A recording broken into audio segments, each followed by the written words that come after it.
we get to go back in time a little bit here as we the first news story, mate. We're back. It's official. All in Wembley. Stories are now hitting the presses as a ticket map has been released for All In 2024. Courtesy our good friends over at Wrestle Talk, who've done the Lord's work, obviously with their pre-sale coming up on Monday. We're all on the fucking list. I tried to rejoin the list for All In 2024, and it was like sorry, DMs are open there. I should probably fix that. Here we are. Yeah. Good lad. Careful. I don't think there's anything bad in there. But yeah, I tried to join. Wouldn't let me. However, I have had 4 separate emails today from Fight, letting me know that I'm available for the pre-sale on Monday and giving me a code. So I don't know if you've had the same. I haven't been a member of AEW Plus for about 2 years, but apparently I'm on several mailing lists from them. But as far as putting those lists out, they have released the latest ticket map via Fight. So yeah, that's how it looks at the minute. You might notice the stage area. I was sat over here where my mouse is when it came to the last one. He doesn't look like it's going to be available anymore because pretty much the entire West Stand is taken up by stage. There might be a reason for that. Obviously, there's different gigs going on at the minute. I think it's Taylor Swift is going to be running apparently around the time of All In, so maybe that's the excuse they can use. They can always open up more seats if need be. But yeah, obviously with the pre-sale coming on Monday, this is our first look, JP. And does it shock you that they've mixed things around? I mean, I think the first impression most people had is the stage is a bit better off on that side. Might all get a better view of it compared to what you and the others stood on the pitch got at All In 2023. So bigger stage, not necessarily bad. Oh, I'd be down for that. And also, while they're at it, if they could just raise the ring a little bit for the people who are sat on the floor, so they'll be able to see everything that goes on in the ring. From Tetsujin in front of 100 people to All In front of 70,000 people, same issue, mate. Like that's just wrestling in general. Need to sort that out. It is. I also think the idea of a bigger stage is there. I mean, this is traveling back in time for us. This was our bread and butter when we were doing like YouTube clips. We first started really kind of putting them out there, and it was always about like this kind of talk. I mean, except this time round, I'm probably going to sound quite different in terms of like predictions and things like that for how it goes. The idea of the bigger stage, it feels like this is the kind of setup that AEW tend to do when they're announcing tickets these days, where they're just going to block off one side. You've got 3 sides there. It's kind of standard kind of hedging your bets, and they can always open it up if need be. But with the proviso, they can do a sort of spectacular LED set and everything else and have jumbo screens all over the place if they choose to do that.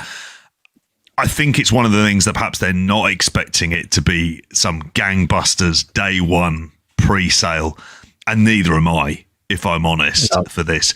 I'm not buying mine on day one. Whereas last time I was actively excited about going out and buying them, but I'm taking a leap out of your book where it's just like, well, I'm not going to need to rush because this ain't selling out. And I don't even think it even matters what the big card is. And I fully expect Will Ospreay challenging for the AEW title and possibly winning it. That would be what you'd end up main eventing it with. But yeah, I think part of this is them like cautiously realizing, hang on a minute, we want to say that we're able to sell out, I don't know, the floor seats and where the kind of like inner tier on the stands where they manage to sell and stuff like that. But if it even did anywhere, do you know what? Even if it did a third of what it did last time, I'd be surprised for this as well. Wow. That early prediction, because we were the other way around, weren't we? Like first time, I was proper the low man. I don't know. I think you'll do well in the end, but I don't think the first day pre-sales will do well. If you're going to put me on the spot for the sake of sort of YouTube bits, I don't know. Do you want to go first on that? Do you want me to? I don't know. What's the number? I reckon you do 60,000 in the end. Oh, there you go. See, I'm still lower. Do you think 60? Yeah, maybe with comps and stuff.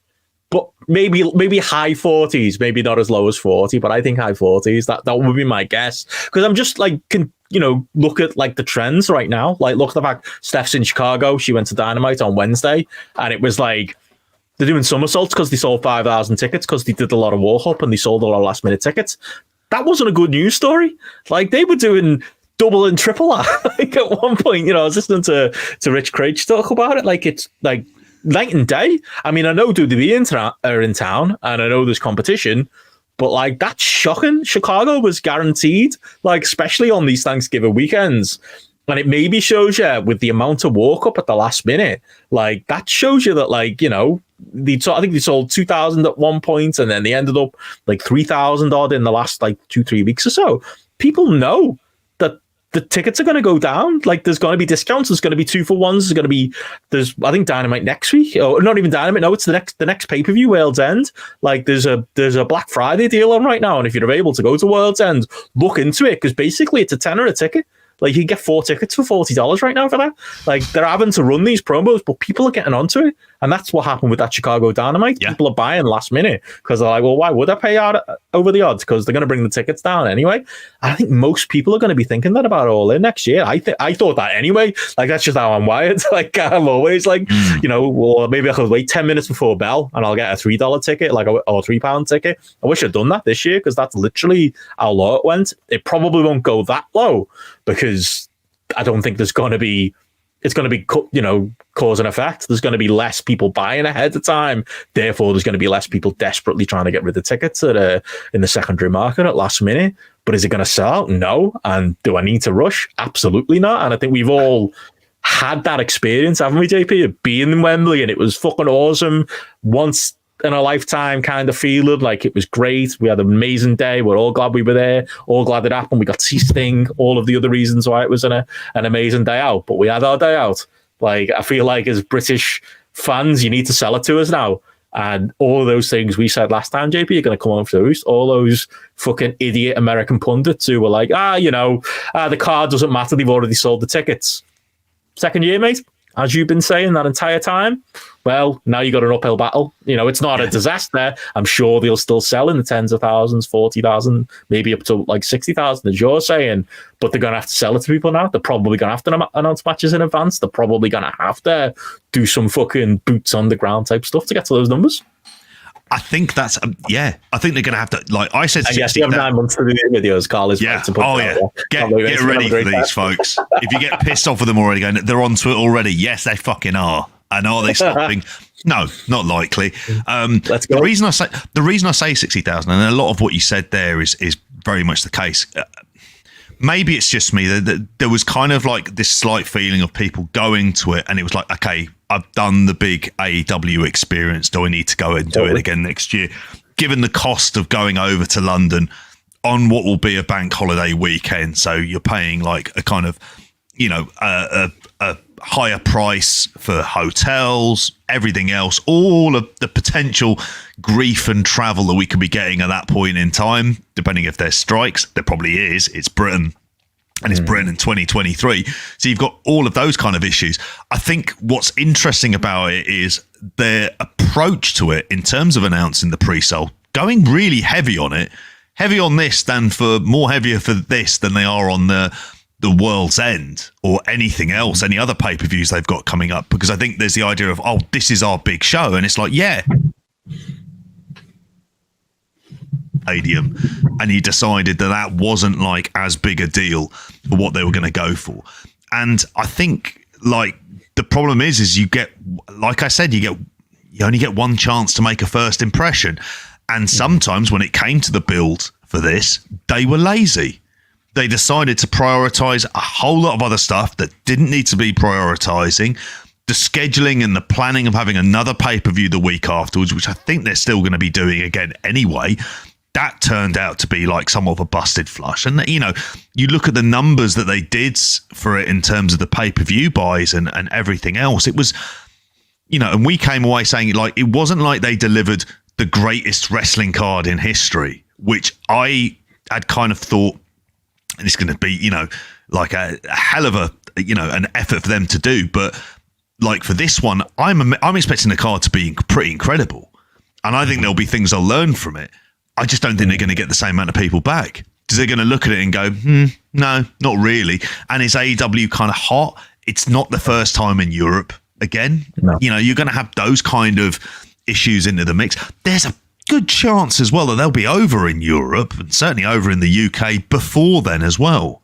Like, I wouldn't be that surprised to hear about some sort of tour happening between now and August, and not just, no, we only go there once a year and this is where we're going to end up delivering.